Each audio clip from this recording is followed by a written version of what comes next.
आप देख रहे हैं इंडिया टाउन न्यूज, भारत की बात। घटना है और 26 तारीख है। ये 21 तारीख का मामला धीरे धीरे करके अभी एक सप्ताह हो चुका है।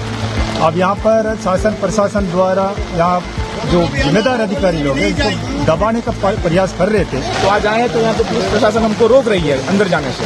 नमस्कार, आप देख रहे हैं इंडिया टाउन न्यूज और मैं हूं आपके साथ कमर घोष। आपको बता दें कि छत्तीसगढ़ के सुकमा जिले से एक चौंकाने वाली खबर सामने आई है। पाकेला पोटा केबिन स्कूल में मिड डे मील के दौरान बच्चों के भोजन में जहर जैसी चीज मिल गई और ये कोई साधारण लापरवाही नहीं थी, बल्कि बच्चों को खिलाए जाने वाले खाने में फिनाइल मिला हुआ पाया गया। यहाँ पढ़ने वाले 426 मासूम बच्चे इस घटना से प्रभावित हुए।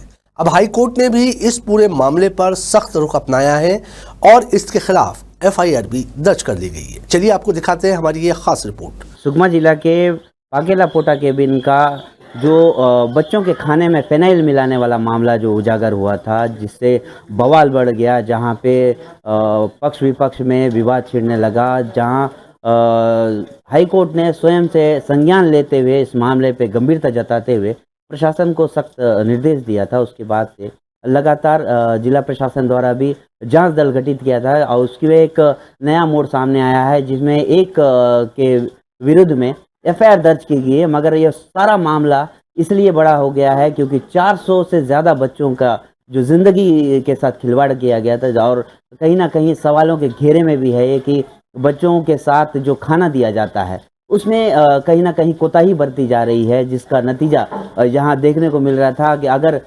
वक्त रहते अगर उस चीज़ को ना देखा जाता तो बड़ी अनहोनी हो सकती थी। और आने वाले दिनों में जिस तरह से शासन ने भी इसमें जो गंभीरता दिखाते हुए निर्देश दिया है कलेक्टर को और एफआईआर दर्ज की गई है और अभी तक हालांकि दोषी पूरी तरह से सामने नहीं आ पाया, जांच चल रही है। छत्तीसगढ़ के सुकमा जिले के पाकेला पोटा केबिन स्कूल में उस वक्त हड़कंप मच गया जब बच्चों को परोसे जाने वाले मिड डे मील से अजीब सी गंध आने लगी। बच्चों को खाना परोसा ही जा रहा था कि एक दो बच्चों ने इसकी शिकायत कर दी। शुरुआत में स्टाफ को भी यकीन नहीं हुआ, लेकिन जब खाना ध्यान से देखा गया तो उसके स्वाद और सुगंध से साफ पता चला कि कुछ गड़बड़ है। स्कूल प्रशासन ने तत्काल खाने को परोसने से रोका।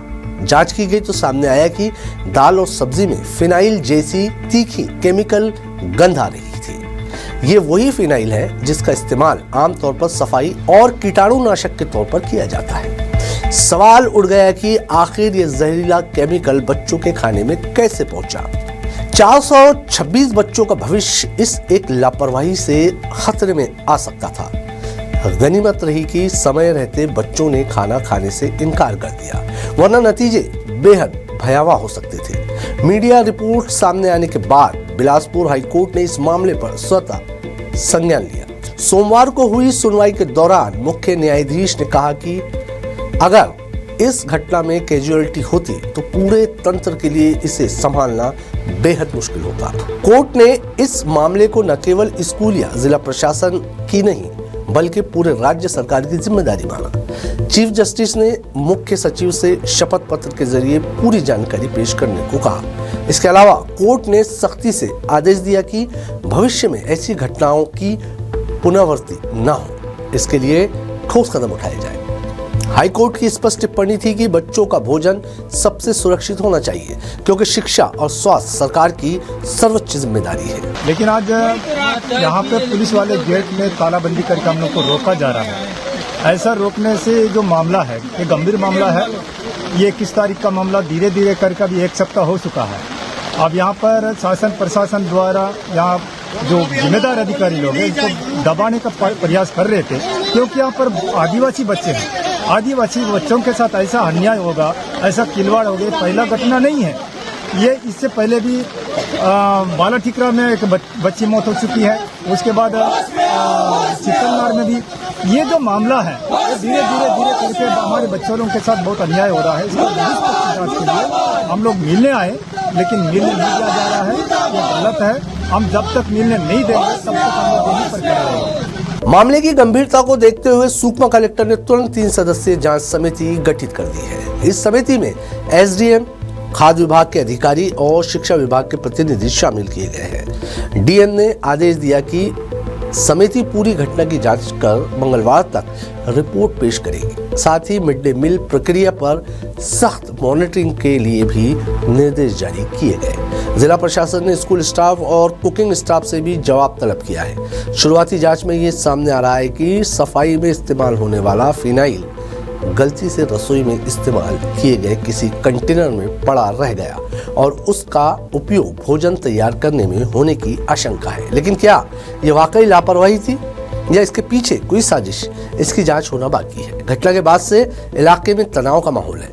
बच्चों के अभिभावक बेहद गुस्से और डर में हैं। उनका कहना है कि सरकार बच्चों को सुरक्षा के नाम पर पोटा केबिन स्कूल में रखती है ताकि नक्सल प्रभावित इलाकों में शिक्षा लगातार चलती रहे।